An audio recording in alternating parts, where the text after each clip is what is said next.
व्याख्या मुद्रां करसरसिजै पुस्तकं शङ्खचक्रे बिभ्रद्भिन्न स्फटिकरुचिरे पुण्डरीके निषण्णः अम्लानः श्रीरमृतविशदैरंशुः आविर्भूयात्तनघमहिमा मानसे वागधीशः।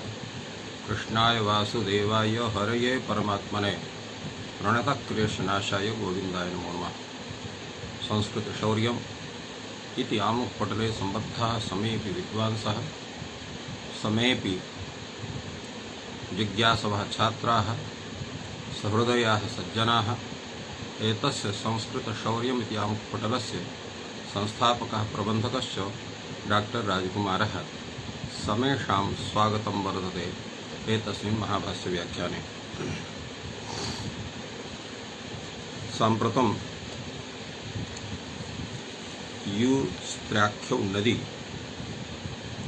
इति सूत्रस्य व्याख्यानं प्रचलति।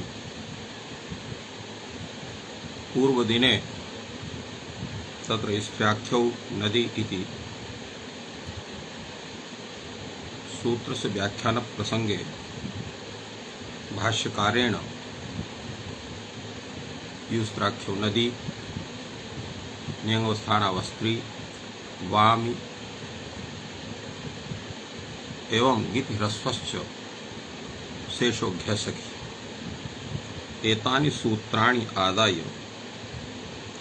तत्र योग विभागान् तत्र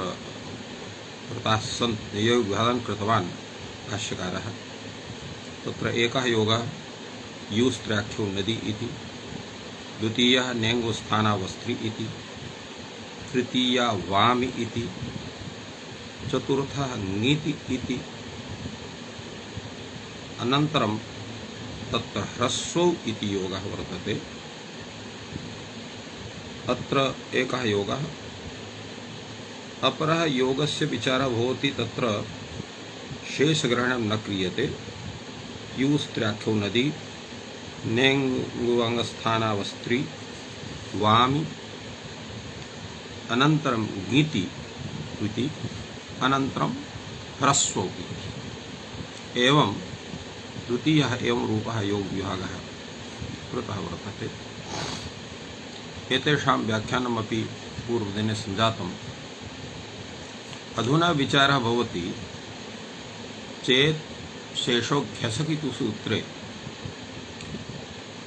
तत्र शेषग्रहणं न क्रियते तर्हि किं स्वरूपं स्यात्, कीदृशी च व्यवस्था भवितुमर्हति।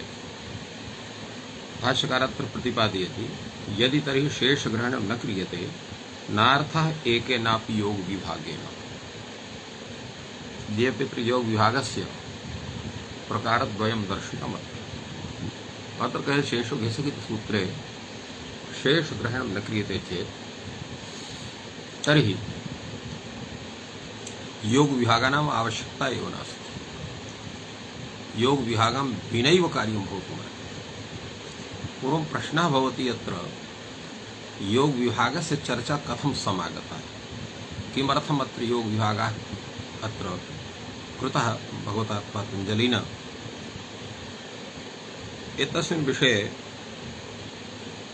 तत्र विचारः सञ्जातः योग विभाग विषये। यतोहि तत्र युस्त्राख्यौ इति सूत्रेण नित्या नदी संज्ञा भवति। न्यंगवस्थानावस्त्री इति सूत्रेण तस्य निषेधः भवति स्वविषये। वामी इत्यत्र आमि परे विकल्पेन नदी संज्ञा भवति। ङीति ह्रस्वस्य इति सूत्रेण तत्र ह्रस्वौ यौ इकारान्त उकारान्तौ शब्दौ तयोरपि तत्र ङीति प्रत्यये परे तस्य विकल्पेन तयोः तत्र ङी संज्ञा भवति, नदी संज्ञा भवति। अनन्तरं शेषो घ्यसकिति सूत्रं वर्तते। यस्य नदी संज्ञा न भवति एवं भूतस्य इकारान्त उकारान्तस्य पदस्य तत्र हि संज्ञा भवति। एवं शेषो घ्यसकित्यस्य तात्पर्यं वर्तते।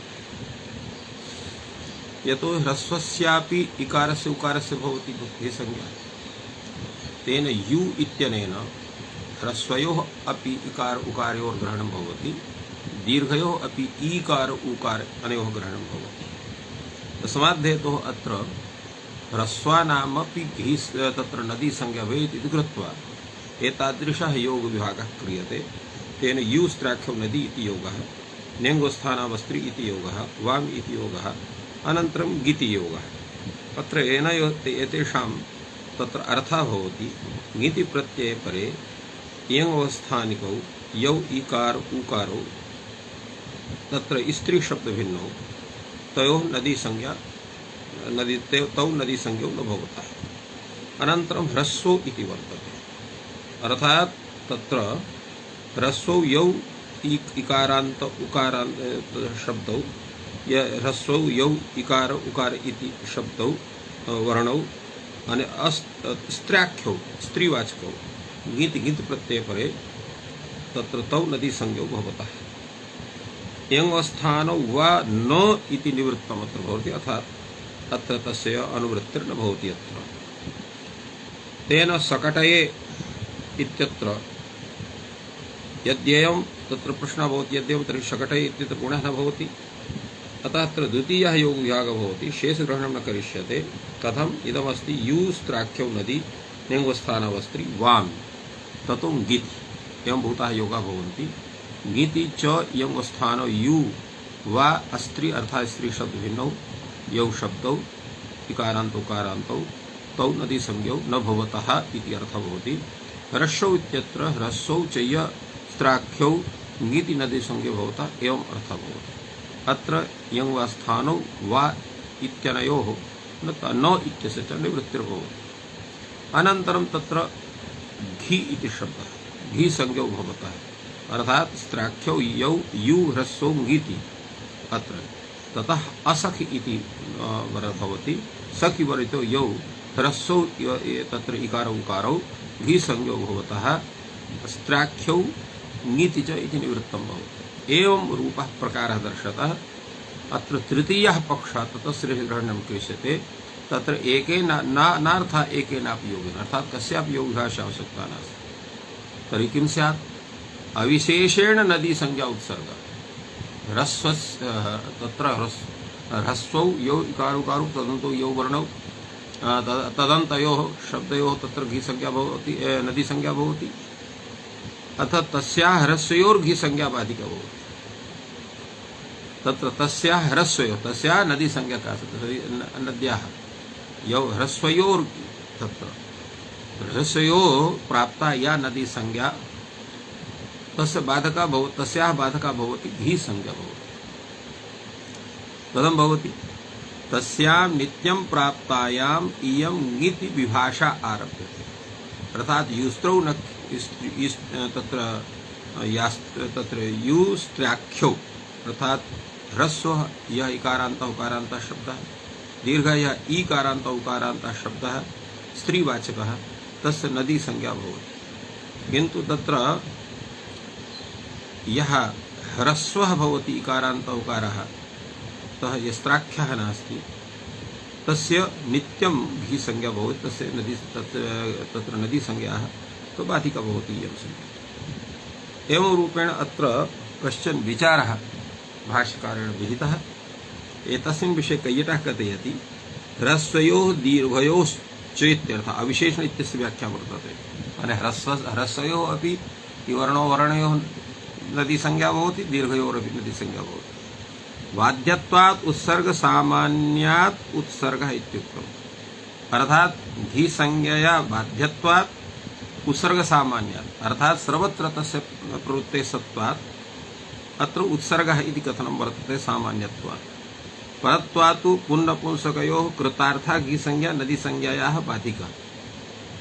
तत् पुल्लिंग विषये नपुंसकलिंग विषये यद्यपि घी संज्ञा चरितार्था भवति, किन्तु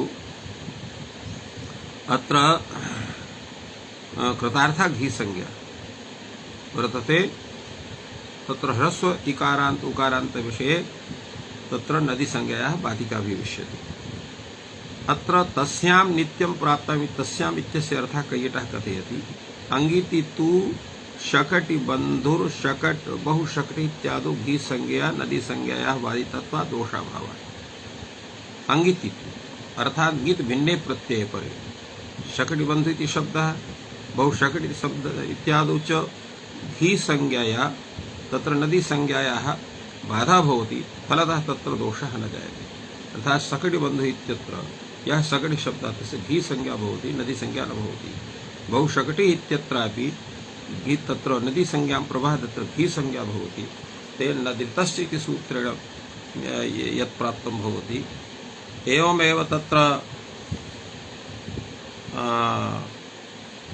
नदी बंधून् इति सूत्रेण यत् प्राप्तं भवति स्वरस्य विषयः नदी स्वर खट् तत्र शकटि बंधुः इत्यत्र नदी बंधून् इति सूत्रस्य प्राप्तिर्भवति एवं बहु शकटिः इत्यत्र नदितस्य सूत्रस्य प्राप्तिर्भवति तत् न भवति यतोहि एतस्मिन् विषये तत्र नदी संज्ञां घी संज्ञा बाधते फलतः घी तत्र नदी संज्ञैव नास्ति नदी संज्ञाभावात् अत्र नदितश्च नदी तत्र नदी बंधूनि एवं नदी बंधूनि इति सूत्रस्य प्रवृत्तिर्न भवति नदी बंधूनि इति सूत्रस्य तत्र शकटि बंधु इत्यत्र एवं नदितस्य सूत्रस्य बहुशकटि इत्यत्र प्राप्तिर्न भवति एवं रूपेण समाधानं दत्तम् अत्र अथवेत्यादिना किञ्चित् भिन्नं वदति भाष्यकारः कथयति अथवा पुनरस्तु दीर्घयो दीर्घयो एव नदी संज्ञा भवेत् ह्रस्वयो न भवति अथवा पुनरस्तु दीर्घयो तत्र प्रश्नः भवति पुनरुक्तं निर्देशो नोपपद्यते दीर्घाद्धि पूर्वसवर्ण दीर्घः प्रतिषिध्यते अर्थात् यदा यू इत्यत्र ई च ऊ च इति यू अत्र असमस्तः शब्दः चेत् स्वीक्रियते तत्र यणि सति यू इति भवति अस्याम् अवस्थायां यू इति भवितुमर्हति किन्तु यदा ई च ऊ च इति समासः क्रियते तर्हि ई उ इत्यत्र ई यू इति भवति अत्र अविभक्तौ परे तत्र प्रथमे पूर्वसवर्णः सूत्रे पूर्वसवर्णस्य प्राप्तिर्नास्ति अन्यथा तत्र यू इति स्यात् कथं तद्दीर्घाज्यश्च इति सूत्रेण तत्र पूर्वसवर्णदीर्घस्य निषेधः भवति दीर्घाद्धि पूर्वसवर्णदीर्घः प्रतिषिध्यते अनुचोक्तं निर्देशो नोपदीर्घाद्धि पूर्वसवर्णदीर्घः प्रतिषिध्यते भाष्यकार अत्र समाधानं ददाति अत्र न तादृशः दोषः वाच्छन्दसि इत्येवं भवति अर्थात् वाच्छन्दसि इति नियमनात् अत्र विकल्पेन तत्र सवर्णदीर्घः भविष्यति इति वक्तुं शक्यते तत्र भाष्यकारः कथयति अयि भो तत्कार्यं तु छन्दसि भवति नेदं छन्दः कथमत्र प्रवृत्तिः स्यात् एतस्य सूत्रस्य उच्यते छन्दसि इत्युच्यते न चेयं छन्दः भाष्यकारः समाधाति एवं नास्ति छन्दोवत् सूत्राणि भवन्ति सूत्राणि छन्दोवत् भवन्ति अर्थात् छन्दसां विषये यत् कार्यम् उपदिष्टं वर्तते तत् कार्यं सूत्रेष्वपि भवितुमर्हति तेन न कश्चन दोषः फलतः अत्र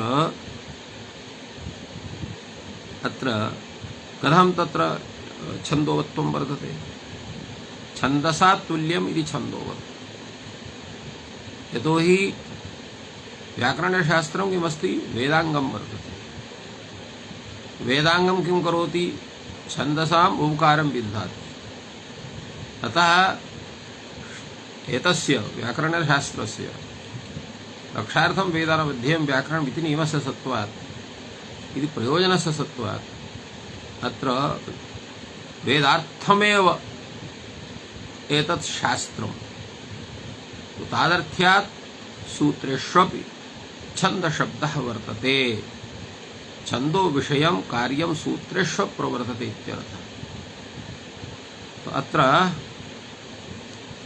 प्रश्नः भवति तत्र गौणमुख्ययोः मुख्यकारसम्प्रत्ययः तत्र यानि सूत्राणि छन्दसि भवन्ति तानि छन्दसः तुल्यानि यानि एतानि सूत्राणि तत्र कथं प्रवृत्तिः स्यात् गौणमुख्यन्याये तस्य प्रतिषेधः स्यात् एतस्य विषये कैयटः कथयति गुणमुख्यन्यायः छन्दः प्रदेशेषु निर्देशान्यथानुपत्या नाश्रियते गौणमुख्यन्यायः अत्र छन्दः प्रदेशेषु छन्दसां विषये निर्देशान्यनुथापत्या यादृशः निर्देशः तत्र दत्तः वर्तते तद्विषये किञ्चित् न वक्तुं शक्यते इति कृत्वा तत्र न प्रवर्तते। यतोहि यथोपदिष्टं छन्दस्सु अर्थात् वेदेषु यथोपदिष्टं यादृशं स्वरूपं तत्र उपदिष्टं वर्तते तादृशस्यैव स्वरूपस्यैव सिद्धिः अस्माभिः विधेया तत्र किञ्चिदपि परिवर्तनं न कर्तुं शक्यते इति तात्पर्यं वर्तते तस्य। इत्थमेवं भूतः विचारः अत्र समागतः। भाष्यकारः तत्र कथयति भवतु नाम अत्र किञ्चित् यद्भवता कथितं यत् ह्यू इति कथं भवति। अत्र एतस्मिन् विषये उत्पादितं यत् अत्र पूर्वसवर्णदीर्घस्य तत्र छान्दसत्वात् प्रवृत्तिः स्यात् तेन यू इति निर्देशः स्यात् अथवा अत्र विभक्तिर्लुग् भवति तर्हि यू इत्येव अवशिष्यते तत्र न काचित् हानिः एवं रूपेण प्रतिपादनं भवितुमर्हति। भाष्यकारः कथयति उत्तरत्र विशेषणं न प्रकल्पेत अर्थात यू इति ह्रस्वो इत्यस्य विशेषणं न भवति। उत्तरत्र विशेषणं न प्रकल्पेते यू ह्रस्वो इति। यदि यू न ह्रस्वो अर्थात यदा यू इति ह्रस्वो न भवतः तदा अत्र विचारः भवति यद् अत्र स्वरूपमेतस्य कथं स्यात् तदा तत्र समाधानं दत्तं वर्तते यत् वाच्छन्दसि इत्यनेन पुरुषवर्णदीर्घस्य भवति अथवा तत्र या विभक्तिः तस्य लुग् भवति इति रूपेण तत्र प्रकल्पनं क्रियते। अथ ह्रस्वौ यदा ह्रस्वो वर्णौ इति गृह्यते तर्हि यत्र यू इति विषये तादृशस्य प्रकल्पनायाः आवश्यकता एव नास्ति। यू इति वर्तते ह्रस्वो इति वर्तते यू इति तत्र दीर्घयोः ग्रहणं वर्तते ह्रस्वो इत्यस्य तत्र यू इति विशेषणं स्यात् इति न भवितुमर्हति विप्रतिषिद्धं तात्पर्यम्। तो नेतत् विप्रतिषिद्धं भाष्यकारः कथयति अत्र विप्रतिषिद्धं नास्ति यथा पूर्वं विप्रतिषिद्धम् अत्र दत्तमासीत् तादृशं विप्रतिषिद्धम् अत्र न भवति। कथम् आह अयं यू ह्रस्वो यू इति ह्रस्वो इति कथितं तर्हि यू न ह्रस्वौ अथ ह्रस्वौ अर्थात यू इति दीर्घस्यापि ग्रहणं भवति ह्रस्वस्यापि ग्रहणम् अथ ह्रस्वौ न यू चेत् तत्र ईकारस्य उकारस्य तत्र दीर्घयोः ग्रहणं भवति तर्हि तौ ह्रस्वौ न भवेताम्। तत्र एवम् एतस्मिन् विषये विज्ञास्यामः यत् व्योर्यौ ह्रस्वौ अर्थात इकार उकारयोः यौ ह्रस्वौ वर्तेते तयोः तत्र घी संज्ञा भवति नदी संज्ञा भवति प्रश्नः भवति कौ च व्योर्ह्रस्वौ व्योः ह्रस्वौ कौ भवतः तत्सवर्णौ भवतः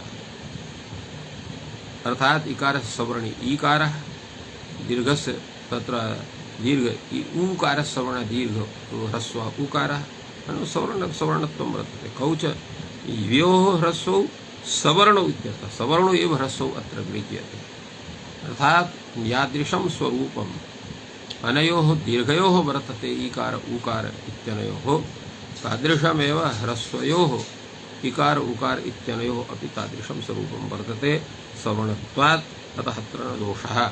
एवं रूपेण अत्र विचारः सञ्जातः यत् ह्रस्वस्य इकारान्तस्य दीर्घ ह्रस्वस्य उकारान्तस्य अपि नदी संज्ञा भवति यः शब्दः स्त्रीवाचकः वर्तते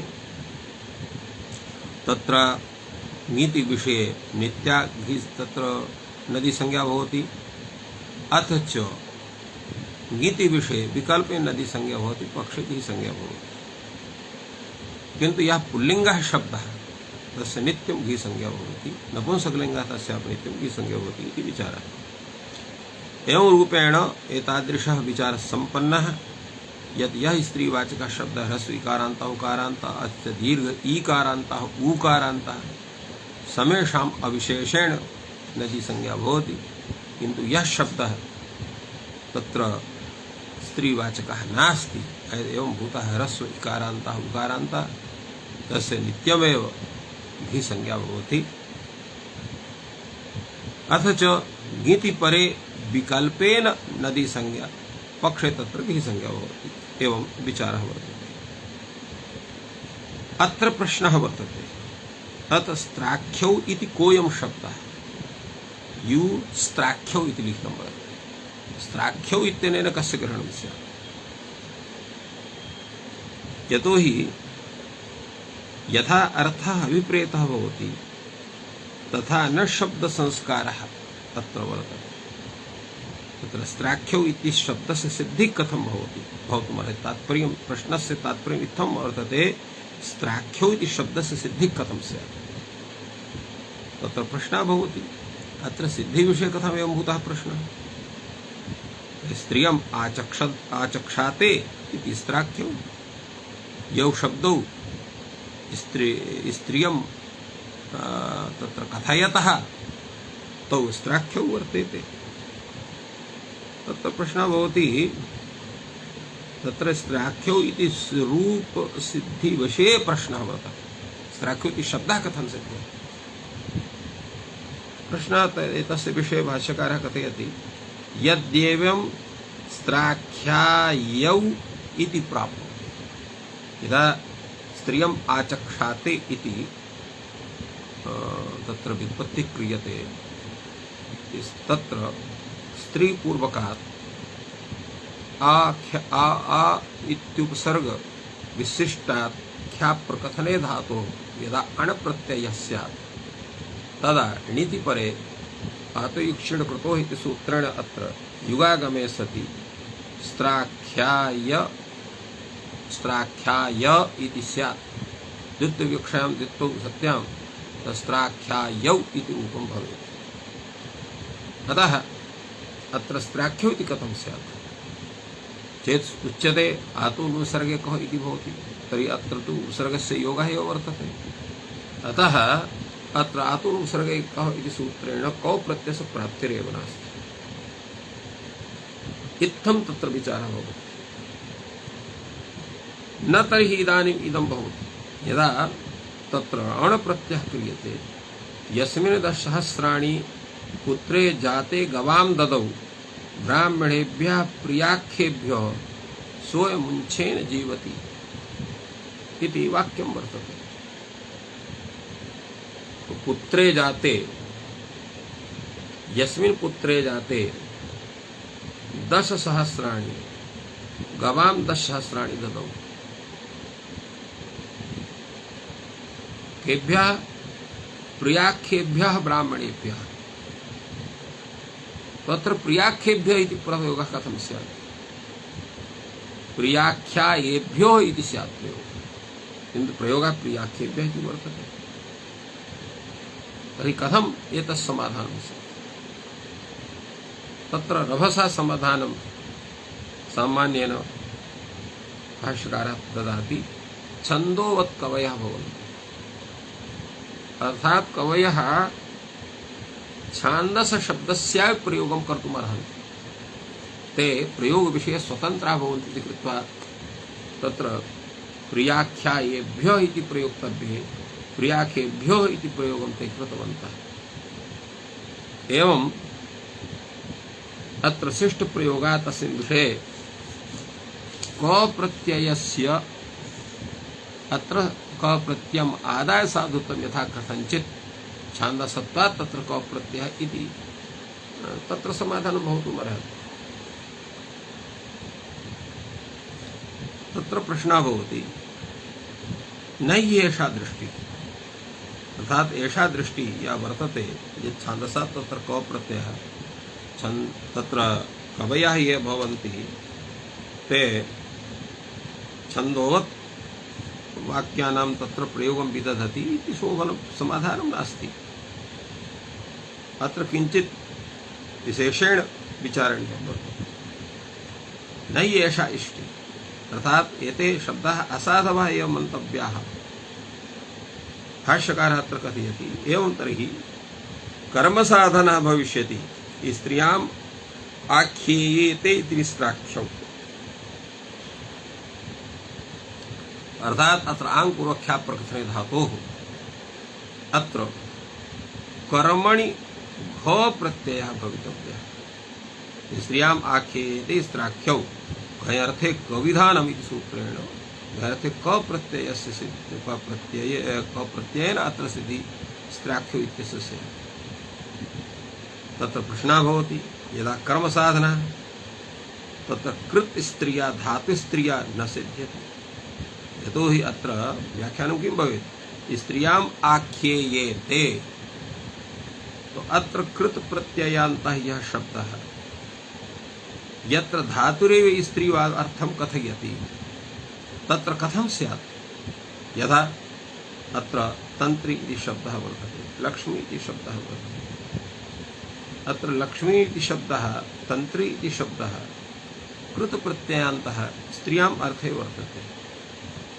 एवमेव तत्र श्री शब्दः श्रयति विष्णुम् इति श्रीः। एवमेव तत्र भू इति वर्तते धातु।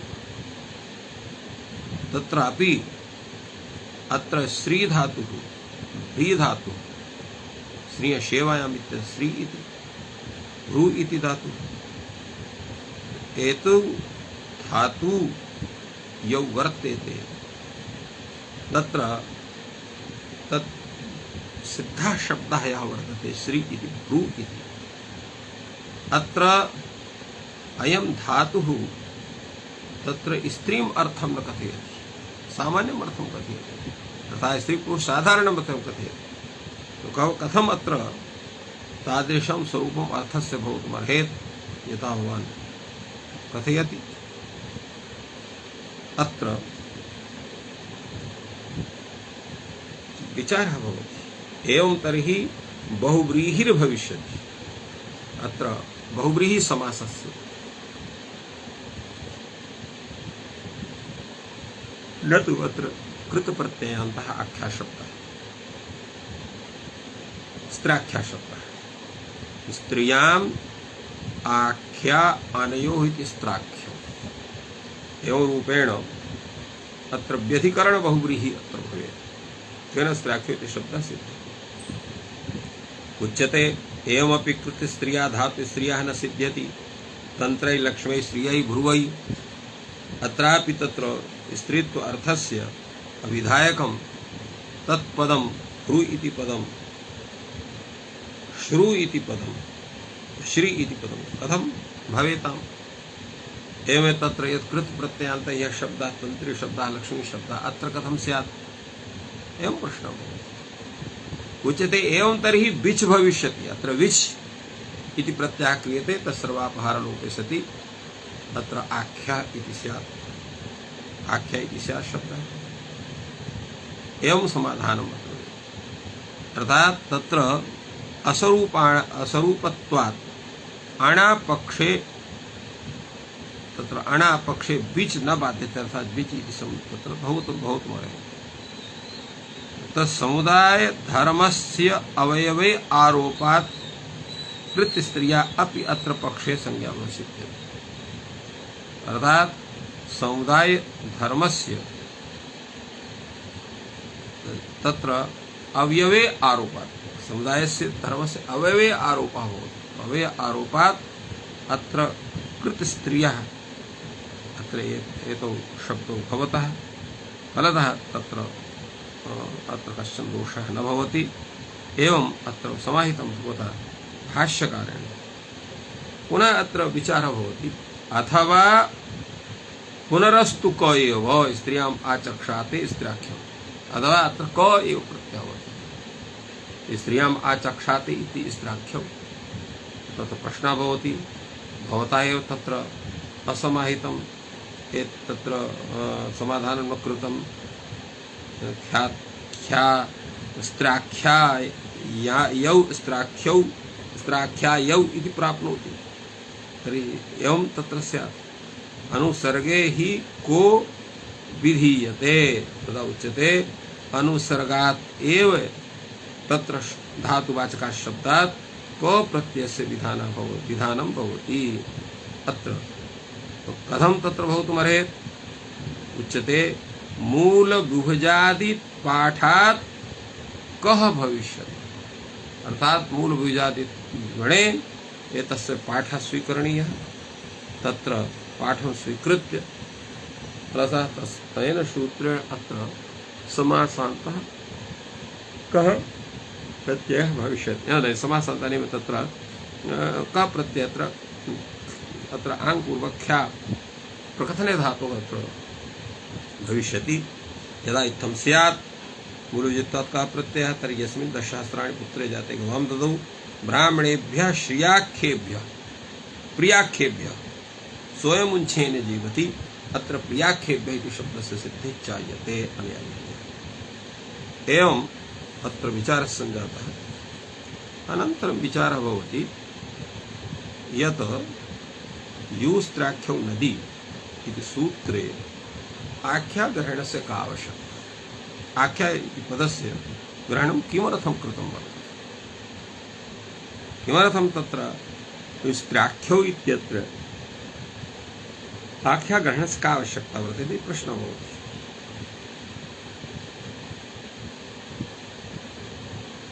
एतस्य प्रश्नस्य विषये अत्र कैयटः कथयति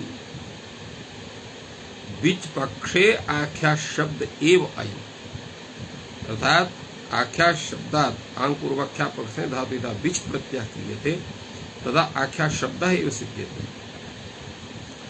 क प्रत्यय पक्षे तु प्रवृत्ति निमित्त निर्देश चेत् इत्थं स्वीक्रियते तद् आख्या शब्दः क प्रत्ययान्तः, तर्हि आख्य इति शब्दः स्यात्, आख्या इति कथं स्यात्, तदा क प्रत्यक्ष प्रत्यय पक्षे तु प्रवृत्ति निमित्तेश, अर्थात आख्य इति शब्दस्य यत्र प्रवृत्तिः वर्तते, यस्य अर्थः सः बोधकः वर्तते, शक्तिः वर्तते, अतः आख्य शब्देन तस्य ग्रहणं क्रियते, तदेव अथाख्या ग्रहणं किमर्थम्।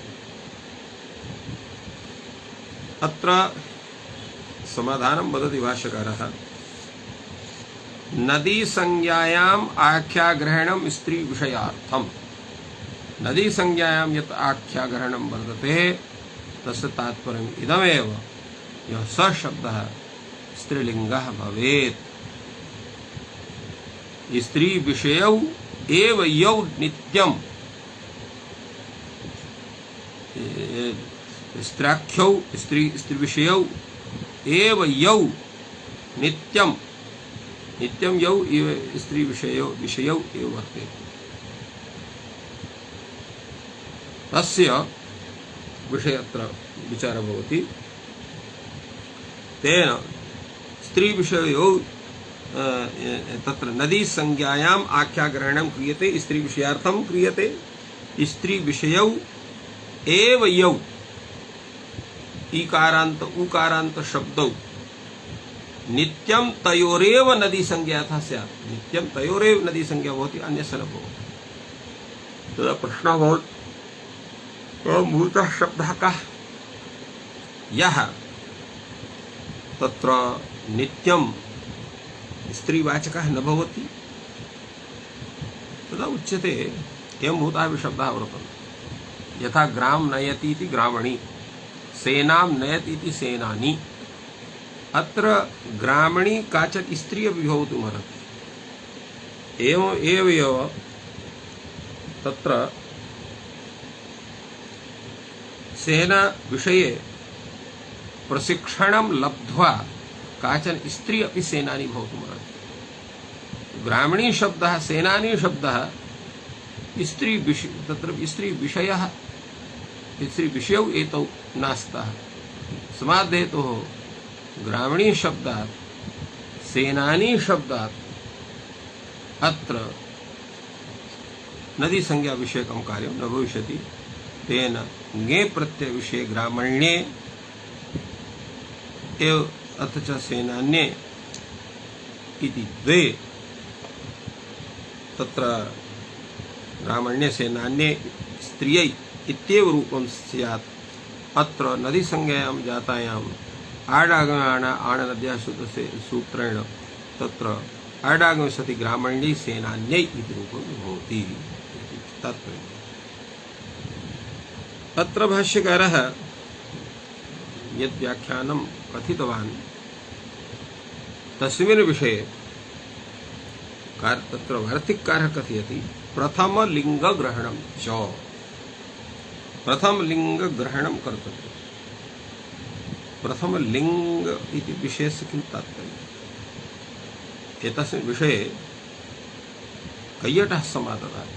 सः कथयति यः शब्दः प्रथमं स्त्रीत्वविशिष्टम् अर्थम् आह पश्चात् तु प्रकारान्तरेण अर्थान्तरं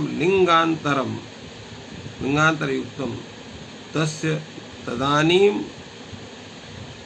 अस्त्र्याख्यत्वात् अप्राप्ता नदी संज्ञा अनेन विधीयते इति कथनं कैयटस्य वर्तते। तात्पर्यं किमस्ति? यः शब्दः प्रथमं स्त्रीत्वविशिष्टम् अर्थम् आह, यह शब्दः पूर्वम् अर्थात समासादिकार्यात् पूर्वं सः शब्दः स्त्रीत्वविशिष्टम् अर्थं कथयति। पश्चात् यदा समासादिकार्यं जातं तर्हि प्रकारान्तरेण अर्थान्तरम् अर्थात् लिङ्गान्तरम् अर्थात् पुल्लिङ्गं कथयति। तस्य तदानीम् अस्त्राख्यत्वात्, तदानीम् अर्थात् यदा प्रकारान्तेन लिङ्गान्तरं युक्तं वर्तते तत् तदानीम् अस्वातन्त्र्यात् स्वतन्त्रतया कार्यं कर्तुम् असामर्थ्यात् अत्र किं भवति? यत् प्रकारेण अर्थान्तरं लिङ्गान्तरं युक्तं तदानीम् अस्त्राख्यत्वात् अप्राप्ता नदी संज्ञा, तदानीम् अस्त्राख्या भवति शासकः आख्ये तत्र आख्याग्रहणात् प्रथमलिङ्गस्य ग्रहणं भवति। तेन यथा तत्र प्रयोजनं वर्तते तस्य विषये प्रश्नः एव भवति किं प्रयोजनम् एतस्य वर्तते। उच्यते किं प्रयोजनं? प्रयोजनं किब् लुप् समासाः, यत्र क्युप् प्रत्ययस्य लोपः भवति तत्र यथा कुमारी आचरति इति कुमारी,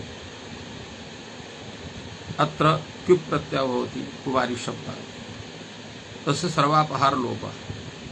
कुमारी शब्दः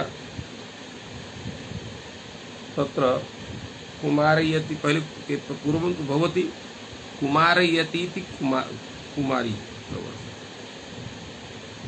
अत्र क्युप् प्रत्ययः। अनन्तरं तत्र कुमारी इव आचरति ब्राह्मणः, ब्राह्मणः कश्चन कुमारी इव आचरति इति गृहे अत्र कुमारी शब्दः भवति।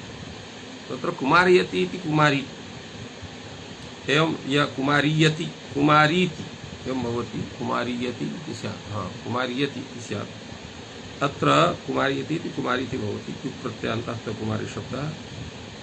अत्र चतुर्थेकवचने कुमारी इत्यवस्थायाम् अत्र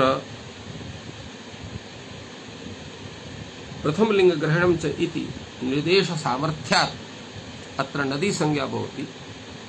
तेन आणाद्याः आडागमो भवसि आटस्यति वृद्धौ सत्यामत्र कुमार्यै ब्राह्मणाय इति रूपं जायते। एवमेव लुप विषयेऽपि स्वरूपं वर्तते। अत्र खर्कुटी इति शब्दः वर्तते। खर्कुटीव इति इवार्थे संज्ञायाम् अत्र कन् प्रत्ययः भवति।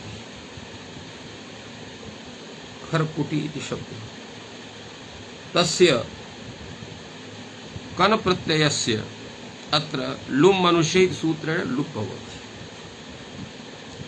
अत्र खर्कुटी शब्दः यः वर्तते तत्र नित्यः यद्यपि सः स्त्री प्रत्ययान्तः नास्ति, तथापि पूर्व तस्य यत् स्वरूपम् आसीत् खर्कुटी इति शब्दः पूर्वं कन् प्रत्यय विधानात् पूर्वं स्त्रीत्वस्यैव विधायकं वर्तते। अतः अत्र खर्कुटी शब्दात्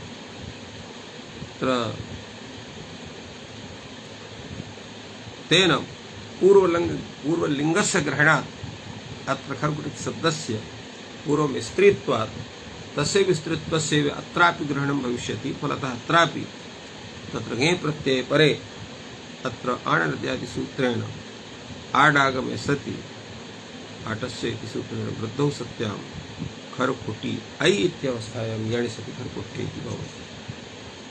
एवम् अत्र विचारः सञ्जातः। अत्र प्रश्नः भवति, किं प्रथमलिङ्गग्रहणं च इति वार्तिकं यत् वर्तते तत्र कुमारी कुमार्यै ब्राह्मणाय करकुट्यै ब्राह्मणाय इत्यादि प्रयोगाणां संसिद्धये च सूत्रस्य या सूत्रविषये तत्र प्रथमलिङ्गग्रहणं च इति करणीयं वा एतत् सूत्रम् अथवा न करणीयं, वार्तिकम् एतत् तद्वार्तिकं स्वीकरणीयं वा न वा स्वीकरणीयं, तद्दृष्ट्या एव अत्र भाष्यकारः आक्षिपति तत्तर्हि वक्तव्यम् उच्यते न वक्तव्यम्। यदा एतत् वार्तिकं न स्यात् तर्हि कुमारी विषयति कुमार्यै ब्राह्मणाय खरकुट्यै ब्राह्मणाय इत्यादि प्रयोगाणां सिद्धिः कथं भवितुमर्हति इति प्रश्नः भवति। न वक्तव्यम् चेत् भवान् कथयति, उच्यते तत्र अवयवस्त्री विषयत्वात् सिद्धम्। यतो हि तस्य शब्दस्य अवयवः यः वर्तते स स्त्रीलिङ्गः, अवयवः अत्र स्त्रीविषयः, तदाश्रया नदी संज्ञा अत्र भविष्यति। अवयवनिष्ठा या स्त्रीत्वाख्या वर्तते तस्य तदन्तस्य सम्पूर्णस्य तत्र नदी संज्ञा भविष्यति, तेन कार्यं स्यात् इति भाष्यकारः अत्र समाधानं कथितवान्। अग्रे विचारः वर्तते, अवयवस्थी विषयत्वा सिद्धमिति चेत् इयङस्थान प्रतिषेध प्रसंगे यणस्थान प्रतिषेध प्रसंगो अवयवस्य इयङस्थानत्वात् इति बृहत् वार्तिकं वर्तते। एतस्य उपस्थानं वार्तिककारः कृतवान्। तस्य व्याख्यानं वदति भाष्यकारः, अवयव स्त्री विषयत्वा सिद्धिमिति चेत् इयं उङस्थान प्रतिषेध प्रसंगे यणस्थानयोरपि व्योः प्रतिषेध प्रसंगे, अर्थात अवय स्त्री विषयत्वात् इति मत्वात्र कुमार्यै ब्राह्मणाय करकुट्यै ब्राह्मणाय इत्यादि प्रयोगाणां सिद्धि विधीयते। यतो हि कुटीनिष्ठं यत् स्त्रीत्वम् एवं कुमारीनिष्ठं यत् स्त्रीत्वं प्रथमं यस्य ग्रहणं वर्तते तदेव अत्रापि सः तत्र कुमारी शब्दः वर्तते, कुटी शब्दः तादृशः विद्यते। तन्निष्ठं यत् स्त्रीत्वम् अवयनिष्ठं तदादाय अत्र नदी संज्ञा भविष्यति स्त्र्याख्योदति सूत्रेण। नदी संज्ञायां सत्याम् अत्र आणनद्याः सूत्रेण आडागमे सति तत्तेषां सिद्धिः स्यात्। भाष्यकारः कथयति, अवयस्त्री विषयत्वात् सिद्धमिति चेत् इयङस्थान प्रतिषेध प्रसंगे यणस्थानयोरपि व्योः प्रतिषेधः प्रसज्य। तथा इयङस्थान प्रतिषेध प्रसंगे यणस्थानयोः यत्र यण भवितुमर्हति एवं भूतौ यौ भूतानयोः व्योः इकार उकारयोः तो तत्र प्रतिषेधः प्रसज्य, सर्वत्र प्रतिषेधः स्यात्। यथा आद्यै ब्राह्मणै तत्र धी इति वर्तते, तत्रापि न भवितुमर्हति। किं कारणम्? अवयस्य इङस्थानित्वात्। अवयवः तत्र धी इति इङस्थाने वर्तते, एतौ तत्र तादृशः प्रयोगः न सिद्ध्यति। अत्र विचारः भवति, यदा अत्र प्रतिषेध आद्यै ब्राह्मणै इत्यत्र न स्यात् अवयस्य इङस्थाने, अवयः तत्र धी घटकः ईकारः, ब्राह्मणी घटकः ईकारः इयङस्थाने वर्तते। अत्र अवयवः अत्र इयङस्थानः, इयङस्थानः यत्र अवयवः वर्तते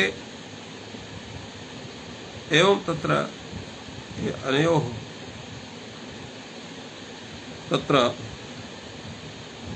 व्योः इत्यनयोः अत्र नदी संज्ञा न भवेत् इति कथनमस्ति। अतएव आदि ब्राह्मण्यै इत्यत्र आणनद्याः सूत्रेण आडागमनस्य पदम् अवयवस्य आथि इत्यत्र धी घटकस्य ईकारस्य ब्राह्मणी इत्यत्र णी घटकस्य ईकारस्य इङ्गस्थानत्वात् अत्र निषेधः स्यात्। अवयव अत्र इङ्गस्थानः अर्थात् निङ्गस्थानावस्थे सूत्रेण तस्य निषेधः स्यात् इति प्रत्ययविषये इति प्रश्नः भवति। अत्र समाधानं भाष्यकारः वदति सिद्धं तु अङ्गरूपग्रहणात् यस्याङ्गस्य युवौ तत्प्रतिषेधात् इत्युच्यते।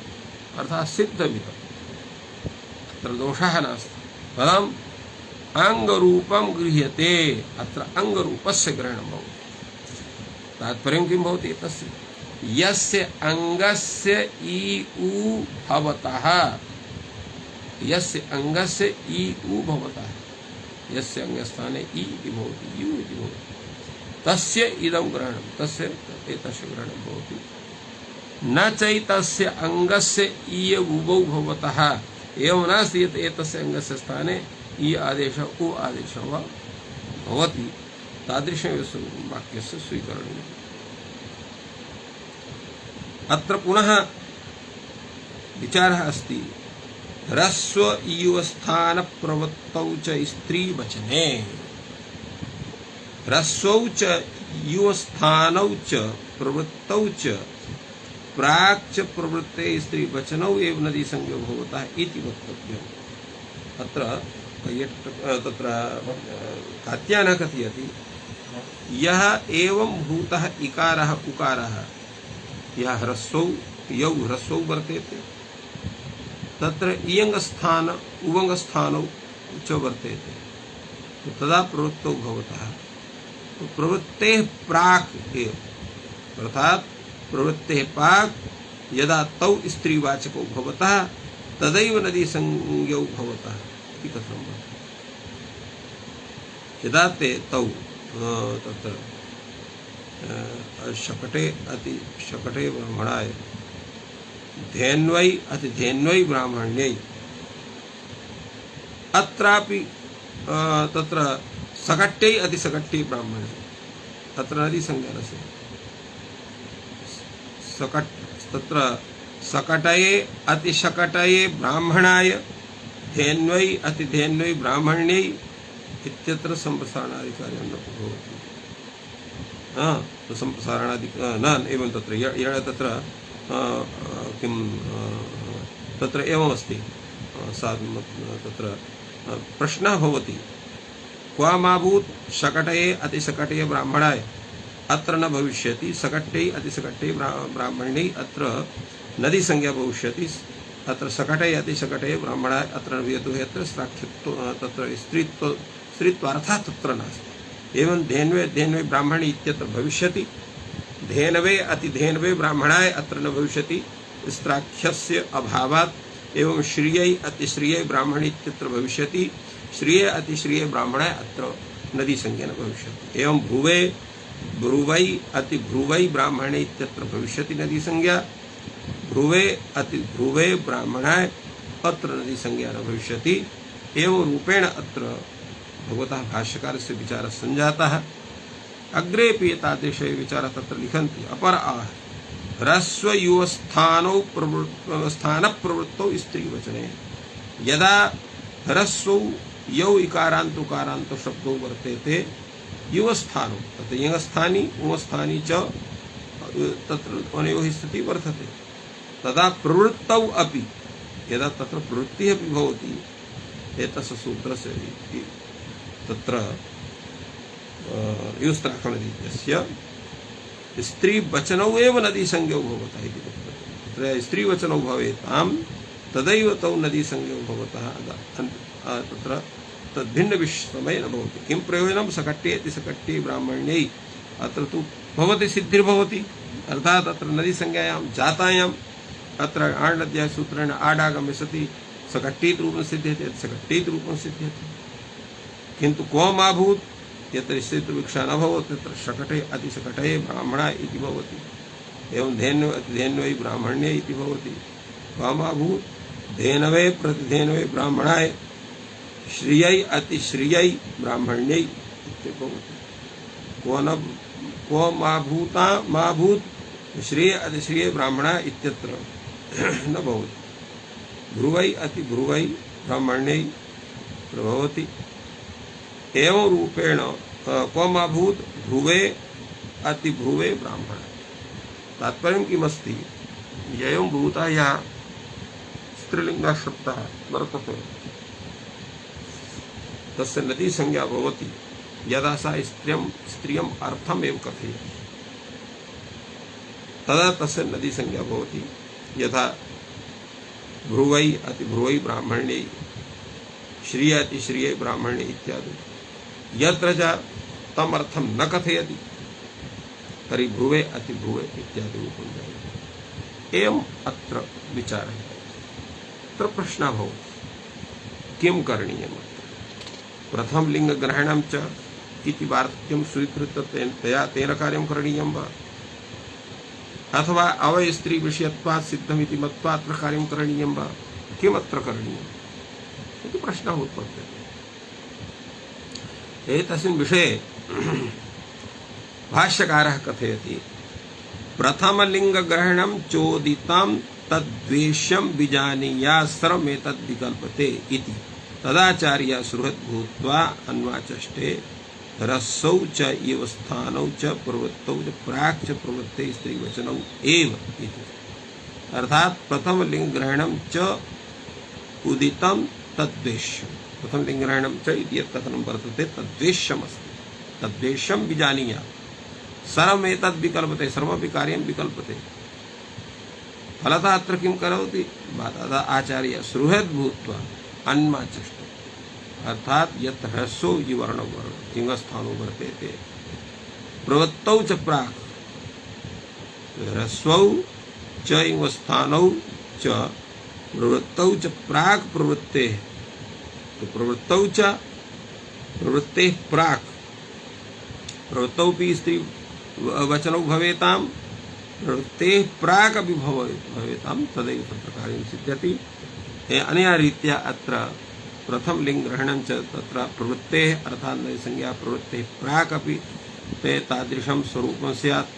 अर्थात् स्त्रीत्व अर्थात् तेषां पूर्वमपि भवेन्नाम तदापि नदी संज्ञा भविष्यति। साम्प्रतिके कालेपि चेत् तत्र स्त्रीत्वं स्त्राख्यत्वं वर्तते तदापि तस्य नदी संज्ञा भवितुमर्हति। अनया रीत्या प्रथम लिंग ग्रहणं च इत्यस्यापि आवश्यकता नास्ति। अनेनैव व्याख्यानेन सर्वत्र कार्यं स्यात्। एवं रूपेण युस्त्राख्यं नदी इति सूत्रस्य सम्यक् व्याख्यानं भगवता भाष्यकारेण कृतं। तेन एतस्य विषये एतादृशः सम्यक् विचारः अस्माभिः लभ्यते। ततो हि समयोपि सञ्जातः। एतत् सूत्रस्य व्याख्यानमपि सञ्जातम् इति कृत्वा अत्रैव विरम्यते। सर्वेभ्यो नमः। जयतु संस्कृतं, जयतु भारतम्।